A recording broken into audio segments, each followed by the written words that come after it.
اب یہاں ایک نسخہ آپ کو بتا دوں، اتفاق سے یہ نسخہ میرے استاد گرامی نے مجھے بتایا.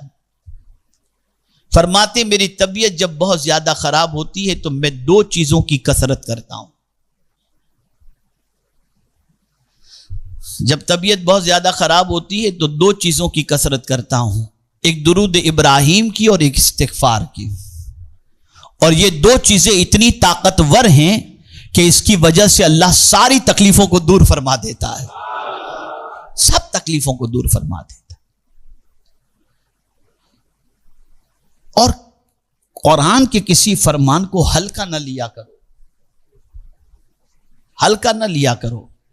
ہم ہماری قوم کے مزاج کو جانتے ہیں، ان سے کہا جائے نا کہ یہ عمل کرو یہ قرآن شریف میں، ہاں مولانا کرتا تو، لیکن ابھی تک کوئی رزلٹ نہیں آیا. رزلٹ اتنا جلدی تھوڑی آتا ہے، کبھی کبھی دعا کی قبولیت کے لیے کئی سال لگ جاتے ہیں.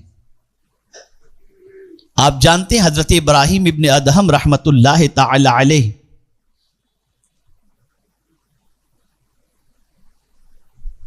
ایک بستی کی طرف جاتے ہیں اور کڑاکے کی ٹھنڈی، بہت زبردست سردی.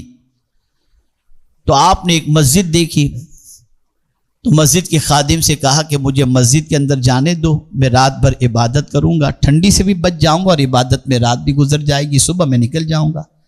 مسجد کے خادم نے ان کو مسجد میں آنے دے دیا. وہ مسجد میں تشریف لے گئے اور عبادت میں مصروف ہو گئے. اتفاق سے اسی بستی میں چوری ہو گئی تھی اور چور کی تلاش کے اندر لوگ نکل پڑے. اب پوچھ رہے ہیں کوئی کسی کو جاتے ہوئے یہاں دیکھا، کسی کو جاتے ہوئے دیکھا، یہ سوال ہو رہا ہے. تو کسی نے کہا ایک بندہ مسجد کے اندر ہوگا، بولا بس وہی چور ہوگا. وہ مسجد کھلوائی تو حضرت ابراہیم ابن ادہم رحمت اللہ تعالی علیہ، اور وہ لوگ جانتے نہیں تھے کہ یہ کون ہے، ان کو معلوم نہیں تھا. کہا تو ہی چور ہے.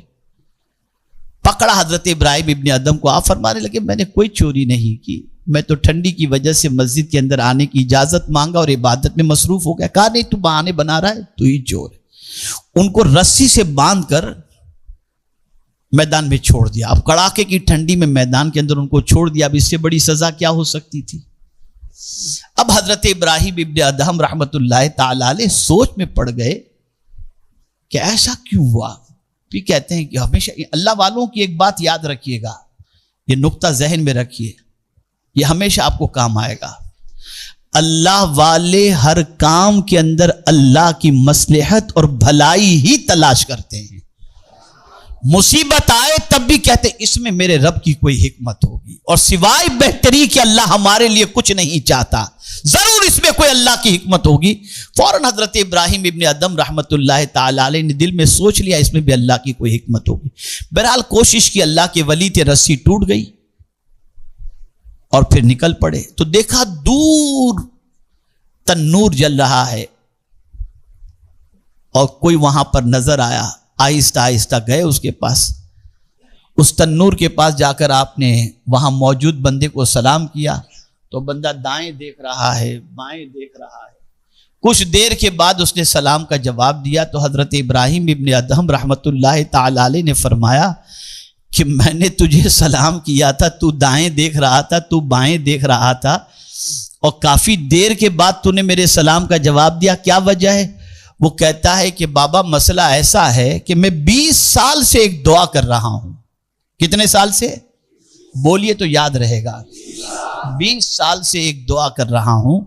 تو جب آپ نے سلام کیا تو میں سوچا کہ روح قبض کرنے والا فرشتہ تو نہیں آ گیا، لیکن تھوڑی دیر کے بعد جب مجھے یقین ہو گیا کہ کوئی روح قبض کرنے والا فرشتہ نہیں، کوئی انسان ہی آیا ہے، اس نے مجھے سلام کیا ہے، تو میں نے فوراً جواب دیا. اب حضرت ابراہیم ابن ادہم سوال پوچھتے ہیں کہ اے بندے بتا 20 سال سے کیا دعا کر رہا ہے؟ 20 سال سے کیا دعا کر رہا ہے؟ وہ کہتا ہے حضرت 20 سال سے یہ دعا کر رہا ہوں کہ اے اللہ مجھے تیرے ولی یہ کامل ابراہیم ابن ادہم کا دیدار عطا فرما دے. تو حضرت ابراہیم ابن ادہم فرماتے ہیں اچھا اسی لیے مسجد سے مجھے نکال کر رسی سے باندھ کر باہر بٹھایا گیا تاکہ میں رسی توڑ کر اس کے پاس جاؤں اور 20 سال سے دعا کرنے والے کی دعا اللہ قبول فرما رہا تھا. یہ ہے حکمت. تو حضرت ابراہیم ابن ادہم علیہ الرحمہ نے فرمایا میں ہی ابراہیم ابن ادہم ہوں. فوراً وہ قدموں میں گر گیا اور پھر اس کے بعد اللہ کی بارگاہ میں عرض کرتا ہے مولا ایک دعا کی قبولیت میں 20 سال لگ گئے، اب یہ دعا تو جلدی قبول فرما لے کہ انہی کے قدموں میں مجھے موت نصیب ہو جائے تاکہ یہی میری نماز جنازہ پڑھا دے.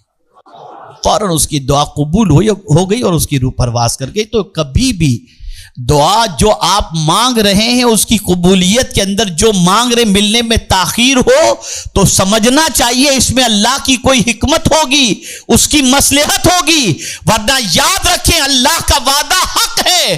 اور اس بندے کو اللہ نے فرمایا ادعونی استجب لکم، تم مجھ سے مانگو میں تمہاری دعاؤں کو قبول کروں گا. وہ اپنے بندے کی دعا کو قبول فرماتا ہی ہے، لیکن اس کی حکمت ہوتی ہے جسے بندہ نہیں سمجھ سکتا.